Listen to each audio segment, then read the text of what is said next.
প্রথমে দেখানো হয় আফ্রিকার এক গ্রামে দুই ভাই সুডো আর মুসা তাদের মায়ের সাথে থাকতো। অনেক আগেই তাদের বাবা মারা গেছে, কিন্তু এই দুই ভাই অল্প বয়সেই পরিবারের খরচ চালাতে বিভিন্ন কনস্ট্রাকশনে কাজ করত।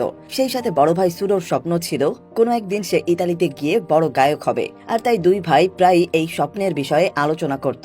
এভাবেই কাজ করতে করতে একদিন তাদের কাছে বেশ কিছু টাকা জমে যায়, আর এবার সুডো ঠিক করে তার মায়ের সাথে কথা বলা উচিত। তাই একদিন সন্ধ্যায় সে তার মায়ের সাথে এই বিষয়ে কথা বলতে আসে। সে তার মাকে বলে, যদি আমি ইতালিতে যেতে পারি তাহলে দেখতে দেখতেই আমাদের সবার ভাগ্য বদলে যাবে, আমাদের পরিবারে আর কোনো অভাব থাকবে না। সুডো আরো বলে, টাকা হলে তারা তাদের বোনকে ভালো স্কুলে পড়াতে পারবে। কিন্তু তার মা এসব কিছু শুনে রেগে যায়। সে একদমই এটাতে রাজি ছিল না, কারণ তার মতে এই গ্রাম থেকে এর আগে আরো অনেকেই ইতালিতে যাওয়ার চেষ্টা করেছে, কিন্তু তারা কেউই আর কখনো ফিরে আসেনি। শোনা গেছে তাদের অনেকেই মারাও গেছে। তাই সে তার ছেলেকে ইতালিতে যেতে নিষেধ করে দেয়। মায়ের কাছ থেকে না শুনে সুডোর মন খারাপ হয়ে যায়। পরদিন সকাল হলেই তাদের মা মুসাকে বেশ বকা দেয়, কারণ তার মতে মুসাই নাকি এসব বুদ্ধি করেছে। আর দুই ভাই তাদের মাকে এভাবে রেগে যেতে দেখে চুপচাপ সেদিন কাজে চলে যায়। কিন্তু সন্ধ্যা হতে হতেই ইন্টারনেটে কিছু একটা দেখে তাদের পুরাতন স্বপ্ন আবারও মাথাচাড়া দিয়ে বসে। তাই নিজেদের লেখা গানগুলো তারা বাইরে বসে খালি গলায় গাইতে থাকে। আর তাদের গান শুনে এলাকার মধ্যে একটা গানের আসর বসে যায়, যেখানে আরো কিছু ছেলেরা অংশগ্রহণ করে। আর এইভাবেই দেখতে দেখতে বেশ কয়েকটা মাস কেটে যায়। এখন দুই ভাইয়ের কাছে অনেক টাকা জমে গেছে। তাই একদিন মুসা তার বড় ভাইকে পরামর্শ দেয়, তাদের উচিত এখন যে করেই হোক ইউরোপে চলে যাওয়া, কারণ এই সুযোগ হাতছাড়া করলে হয়তো তারা আর কখনোই যেতে পারবে না। আর এসব ভেবে দুইজনে এমন একজন মানুষের সাথে দেখা করে যে কিনা মানুষকে বেআইনি ভাবে আর কম টাকায় ইউরোপে পৌঁছে দেয়। আর এই মানুষটির নাম হলো জিস্কো। সহজ কথায় জিস্কো মানব পাচারের সাথে জড়িত ছিল, কিন্তু সে খারাপ কাজ করলেও এই দুই ভাইকে ভালো পরামর্শ দেয়। জিস্কো বলে, তোমরা দুই ভাই এখনো অনেক ছোট, আর তাই আমার মনে হয় তোমাদের এইভাবে যাওয়ার চেষ্টা না করাই ভালো। ইউরোপ দূর থেকে দেখতে অনেক সুন্দর লাগে, কিন্তু সেখানে গেলে হয়তো তোমাদের অবস্থা আরো খারাপ হয়ে যাবে। জিস্কোর কথাগুলো শুনে সুডো সিদ্ধান্ত নেয় তারা আর ইতালি যাবে না। কিন্তু তখন বাইরে এসে মুসা তার ভাইকে বোঝায়, যে করেই হোক তাদেরকে এই শহর ছেড়ে বাইরে যেতে হবে, তা না হলে সারাটা জীবন তাদেরকে এখানে থেকেই অভাবে দিন কাটাতে হবে। ছোট ভাইয়ের কথা শুনে সুডো আবারও একটু দ্বিধায় পড়ে যায়। তাই সে সিদ্ধান্ত নেয় তারা ইতালি যাবে কিনা এটা জানাতে তারা একটা জ্যোতিষীর কাছে যাবে। আসলে আফ্রিকার এই সব অঞ্চলে কুসংস্কার অনেক বেশি প্রচলিত ছিল। তাই পরদিন সকালে তারা দুজন একজন জ্যোতিষীর কাছে চলে আসে আর তাকে জিজ্ঞেস করে, আমরা কি ইউরোপে যেতে পারবো, আর এতে কি আমাদের কোনো ক্ষতি হবে? জ্যোতিষী তখন তাদেরকে জানিয়ে দেয় তাদের কোনো রকম ক্ষতি হবে না, তারা দুজনে ইউরোপে যেতে পারবে। আর এরকম কথা শুনে তারা দুই ভাই সেখান থেকে সোজা কবরস্থানে চলে আসে। আর সেখান থেকে তারা তাদের দাদা দাদির কাছ থেকে দোয়া চেয়ে বাড়িতে এসে লুকিয়ে ব্যাগ গুছিয়ে নেয়। কিন্তু এবার আর তারা তাদের মাকে কিছুই জানায় না। কিন্তু তাদের মনে একবারও চিন্তা আসে না যে তাদের মা হঠাৎ করে তাদের খোঁজ না পেয়ে চিন্তায় পড়ে যাবে। দুই ভাই এখন নতুন দেশে যাওয়ার আনন্দ নিয়েই ব্যস্ত ছিল। তারা তাদের লেখা গানগুলো গাইতে গাইতে বাসে করে যাচ্ছিল। দেখতে দেখতে কিছুক্ষণ পর বাসটা মালি নামের একটা ফাঁকা জায়গায় এসে থেমে যায়। আসলে এখানে একজন লোক থাকতো যে কিনা নকল পাসপোর্ট তৈরি করত। আর দুই ভাই তখন এই লোকটার সাথে দেখা করে পাসপোর্ট বানানোর জন্য।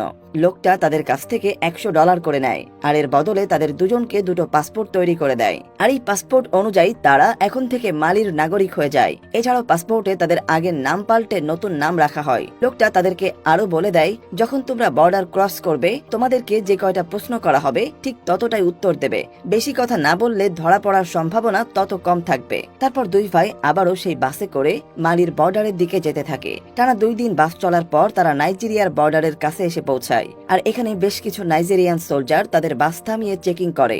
আর সেই সাথে একজন সোলজার এই দুই ভাইকে চেক করতে আসে। কিন্তু দেখা যায় তাদের পাসপোর্টের তথ্য অনুযায়ী পাসপোর্টের বয়স 2 বছর হয়ে গেছে, কিন্তু সেখানে থাকা ছবিতে সেই জামা কাপড় পরেই তোলা যেটা তারা দুজন এখন পরেছিল। তাই সোলজারের একটু সন্দেহ হয়। তাই সে এই ব্যাপারে দুজনকে প্রশ্ন করে, কিন্তু তার প্রশ্ন করার কারণে এই দুই ভাই একটু ভয় পেয়ে যায়। তারা বুঝতে পারছিল না কি উত্তর দেবে। সোলজারও সেটা বুঝতে পারে। তখন সে বলে $50 করে দিতে হবে অথবা জেলে যেতে হবে। আর কোনো উপায় নেই দেখে তারা সোলজারকে $50 দিয়ে দেয়। কিছুক্ষণের মধ্যেই তারা দুজন নাইজেরিয়া শহরে পৌঁছে যায়। কিন্তু এখান থেকে সামনে যাওয়ার জন্য তাদের একজন গাইডের প্রয়োজন, কারণ এখানকার চারিদিকে বেশিরভাগ অঞ্চল মরুভূমি। আর তাই সঠিক রাস্তায় না গেলে দিনের পর দিন মরুভূমির মধ্যে ঘুরে মারা যাওয়ার সম্ভাবনা রয়েছে। তাই এখানে নেমে এই দুই ভাই প্রথমে একজন দালালের সাথে কন্ট্যাক্ট করে, আর দালাল তাদের দুজনকে $1200 বিনিময়ে মরুভূমি পার করে লিবিয়ায় পৌঁছে দেবে।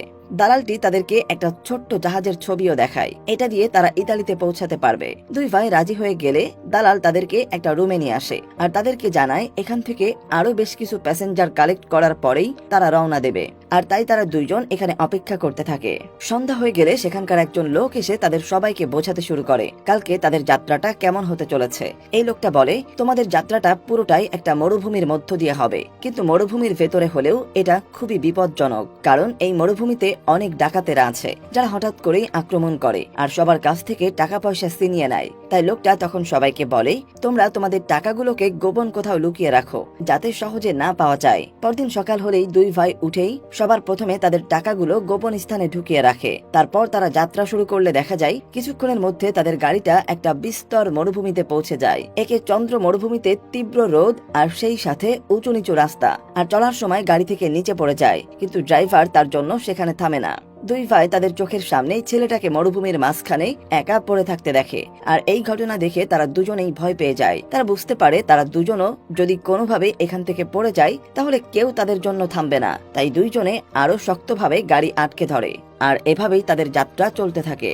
একটা সময় তারা খোলা মরুভূমির মধ্যে চলে আসে, আর হঠাৎ করে ড্রাইভার গাড়ি থামিয়ে দেয়। সবাইকে অবাক করে দিয়ে গাড়ির ড্রাইভার জানায় বাকি রাস্তাটা তাদের পায়ে হেঁটে পার করতে হবে, কারণ এই বালির মধ্যে গাড়ি নিয়ে যাওয়া সম্ভব না। তাই তখন বাকিদের সাথে এই দুই ভাইও গাড়ি থেকে নেমে হাঁটতে শুরু করে। কিছুদূর আসার পর সুডো খেয়াল করে তাদের চারপাশে কিছু মৃতদেহ পড়ে আছে। তার মানে এই রাস্তায় তারাই প্রথম না, এর আগে অনেকেই চেষ্টা করেছে পায়ে হেঁটে মরুভূমি পাড়ি দেওয়ার, কিন্তু সবাই হেঁটে পার হতে পারেনি। আর এভাবে যাত্রা করতে করতে দুই ভাই ক্লান্ত হয়ে যায়। দেখতে দেখতে চারপাশে অন্ধকার নেমে আসে, কিন্তু তারপরও তারা হার মানে না। পরের দিন সকাল হলে সুডো খেয়াল করে একজন বয়স্ক মহিলা যে তাদের সাথে আসছিল সে মাটিতে পড়ে আছে। এত লম্বা পথ পাড়ি দিয়ে সে আর হাঁটতে পারছিল না, কিন্তু কেউ তার জন্য দাঁড়ায় না। শুধুমাত্র সুডো তার কাছে এগিয়ে যায়। সে মহিলাটাকে সাহায্য করার চেষ্টা করে। তার কাছে যে পানিটা ছিল সেটা ওই মহিলাকে খেতে দেয়, কিন্তু এখানে তাপমাত্রা এত গরম যে মহিলাটা পানি খাওয়ার পরেও উঠে দাঁড়াতে পারছিল না। কিছুক্ষণের মধ্যেই সে মারা যায়। তখন সুডোর ভাই মুসা সেখানে আসে আর সুডোর উপর রাগ করে, কারণ এই মহিলার জন্য দাঁড়াতে গিয়ে তারা দলের থেকে বেশ পেছনে পড়ে গেছে। যদি তারা এভাবে তাদের দল থেকে আলাদা হয়ে যায় তাহলে সঠিক রাস্তা খুঁজে বের করা তাদের জন্য অনেকটা কঠিন হয়ে যাবে। তাই দুই ভাই আবারও যাত্রা শুরু করে। এভাবে সেই দিন পার হয়ে আবার সন্ধ্যা হয়ে যায়, আর তখনই সেখানে বেশ কিছু ডাকাত এসে তাদের উপর আক্রমণ করে। ডাকাতরা সেখানে তাদের সবার কাছ থেকে টাকাগুলো কেড়ে নেয়, আর যাদের কাছ থেকে টাকা পায় না তাদেরকে কিছু একটা খেতে দেয়, যেটা খাওয়ার পর তারা একে একে অজ্ঞান হতে শুরু করে। কিন্তু এইটা যাদের কাছ থেকে টাকা পায় না তাদেরকে আলাদা গ্রুপে ভাগ করে দেয়। আর এখানে সমস্যা, দুই ভাইয়ের কাছে যে টাকাগুলো সেগুলো সব মুসার কাছে ঢোকানো ছিল, তাই ডাকাতেরা তার কাছ থেকে টাকা পায়, কিন্তু সুডোর থেকে কোনো টাকা পায় না। তাড়াতাড়ি তাদের দুজনকে আলাদা আলাদা গ্রুপে ভাগ করে দেওয়া হয়। এই প্রথম দুই ভাই আলাদা হয়ে যায়। সকাল হলে যে গ্রুপের কাছে টাকা পাওয়া যায়নি তাদের সবাইকে একটা ট্রাকে উঠিয়ে কোথাও একটা নিয়ে আসা হয়। সেই ট্রাকে সুডোকেও উঠানো হয়েছিল। গাড়িটা এসে যেখানে থামে সেই জায়গাটা ছিল আসলে একটা জেল, কিন্তু এটা কোনো সরকারি জেল ছিল না, বরং এই জেলটা লিবিয়ার একদল মাফিয়া চালাতো। এখানে আসার পর তাদের সবাইকে জানানো হয় তাদেরকে এখান থেকে বিক্রি করে দেয়া হবে, আর ধনী লোকেরা তাদেরকে কিনে নিয়ে যাবে শুধুমাত্র কাজ করানোর জন্য।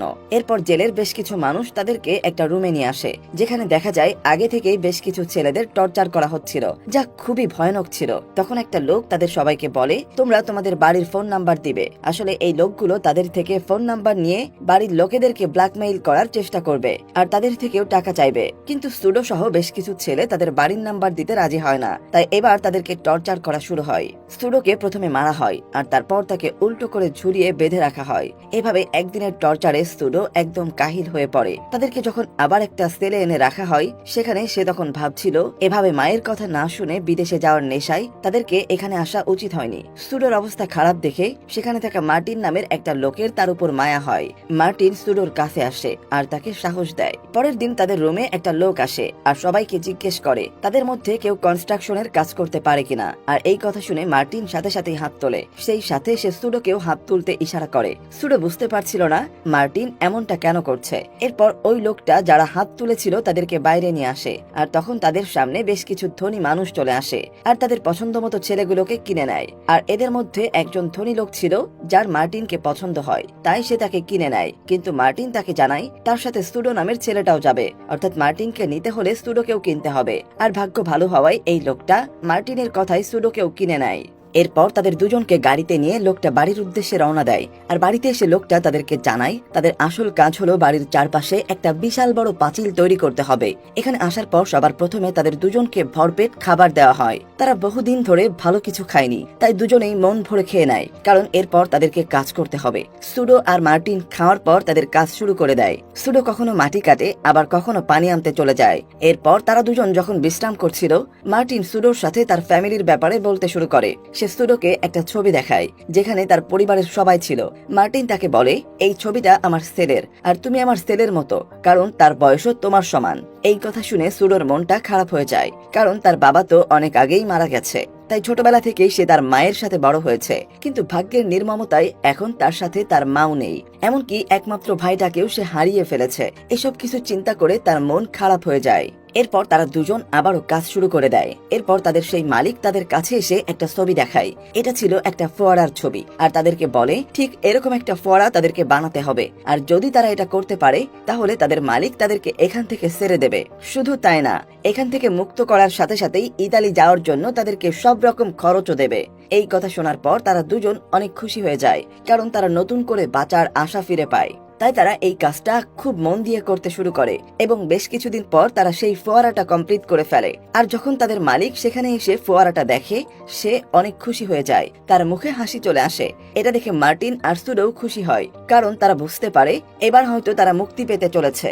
পরের দিন তাদেরকে লিবিয়ার শেষ প্রান্তে পৌঁছে দেওয়া হয়, যেখান থেকে তারা ইতালির উদ্দেশ্যে রওনা দিতে পারে। সেই সাথে তাদেরকে বেশ কিছু টাকাও দেওয়া হয়। এখানে এসে সুডো সবার প্রথমে তার ভাইকে মনে করতে শুরু করে।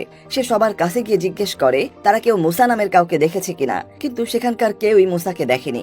এটা শুনে সুডো হতাশ হয়ে পড়ে। তখন মার্টিন তাকে বলে, তুমি চাইলে আমার সাথে যেতে পারো, কারণ এখানে থাকলে বিপদ আরো বাড়তে পারে। কিন্তু সুডো তাকে জানায় যে করে হোক সে তার ভাইকে খুঁজে বের করবে।